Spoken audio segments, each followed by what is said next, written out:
ओम गुरु ब्रह्मा गुरु विष्णु गुरुदेव महेश्वर गुरु साक्षात् परम ब्रह्म तस्मै श्री गुरवे नमः।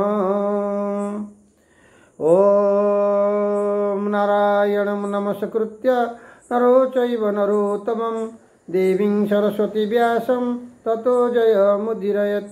मुखं करोति वाचालं पंगुलं हयते गिरिं यत्कृपातमः वन्दे परमानन्दमाधवम्। ओम निगमकल्पतरुर्गलितं फलं सुखमुखात् द्रवद्रवसंयुतं पिबत भागवत रसमालय मुहुर्मुहुरसिका भुवि भावुकाः। ओम चतुर्विंशति ब्रह्माणं चतुश्लोके च नारायणं नारद दशम श्लोके व्यास चैव शतानि च अष्टादश सहस्रेषु कृत्य सत्यावती सुत सुखभ्यङ्पदेशेन परीक्षितं नियोजयत्।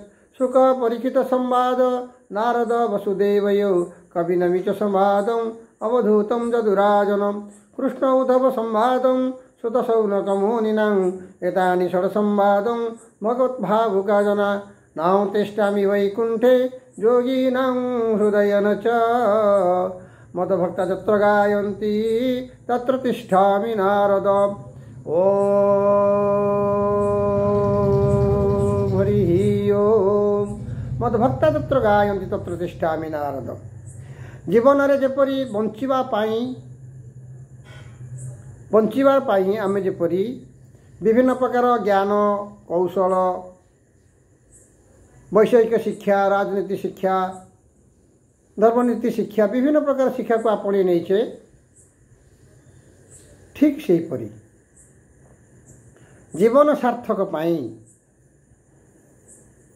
आमे किछि भक्ति किछि तत्व किछि ज्ञान किछि कर्म किछि वैराग्य ज्ञान दरकार। एथिपाई आमको अर्थात आमर मुनि ऋषि माने आमर पुण्यात्मा दिव्यात्मा माने भागवत सप्ताह आयोजन करथिले।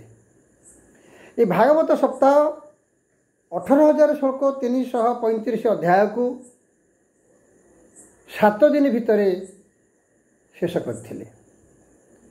आसंतु प्रथमे ये भागवत को सप्ताह माध्यम प्रचार करिथिया प्रथम हेले गोकर्ण महाराज। गोकर्ण महाराज तांकर भाई दुंधुकारी एते पाप करिथिया दुंधुकारी ताको मुक्ति करिया पाई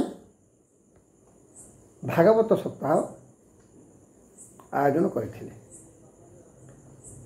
ये दुंधुकारी पाप कौन ना माता को बहुत कष्ट देथिला। तांकर माता को एते कष्ट से देथिला जे तांकर मृत्यु परे से गोटे प्रेत हो गले।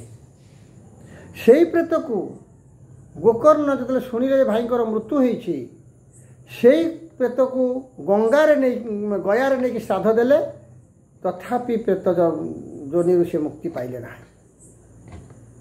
जेतले घर को फेरी आसे कि पहुँचती गोकर्ण पचारछंती किए तमे ना मु तुम भाई दुंधुकारी तुम मुक्ति हेल ना ना ना भाई मते मुक्ति कर। यह शुणी गोकर्ण महाराज भागवत सप्ताह आरंभ करथिले। भागवत सप्ताह श्रवण परे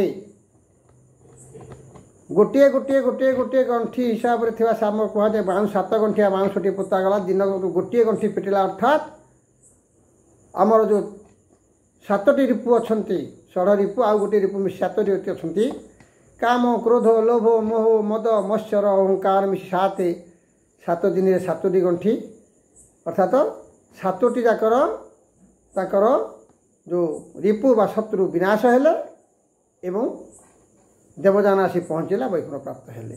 पिता माता को कष्ट देले पुओ जे पिशाच हो जीव या भागवत कहते मु आज्ञा कहूना भागवत प्रभाव कर।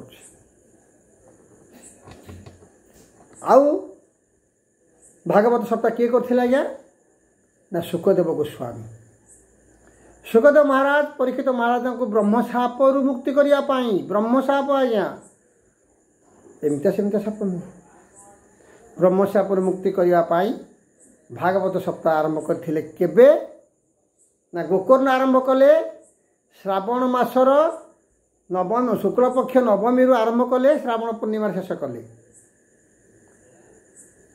के गोकर्ण महाराज सुखदेव महाराज आरंभ कले केबे ना भाद्र मासर नवमी ठूर आरंभ कले आजिर पूर्णिमा रे भागवत को संपूर्ण कले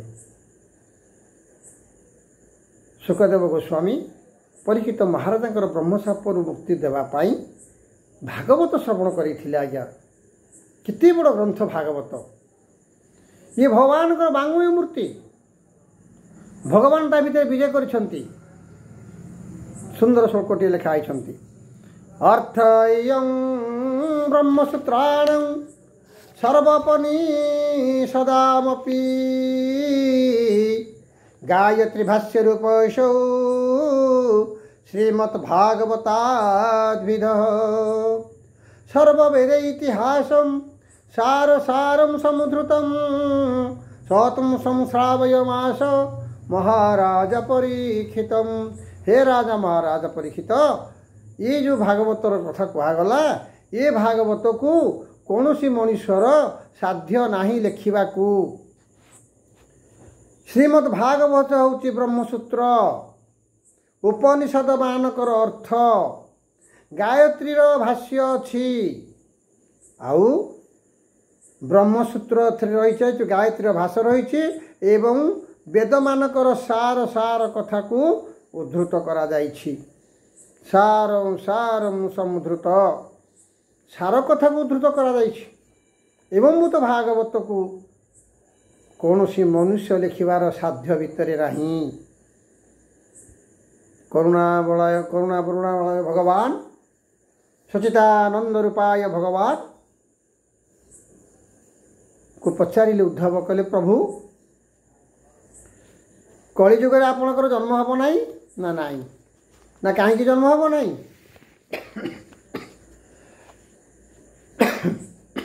ना कलिजुग मु भागवतपुर महाग्रंथ में प्रवेश करी तेणु भागवत हूँ प्रभुंकर वाङ्मय मूर्ति एवं ये भागवत माध्यम मु भक्त मान को रक्षा करी तेणु भागवत रूपी महासिंधु रे भगवान प्रविष्ट हेले तेणु भागवत हूँ भगवान को वाङ्मय मूर्ति।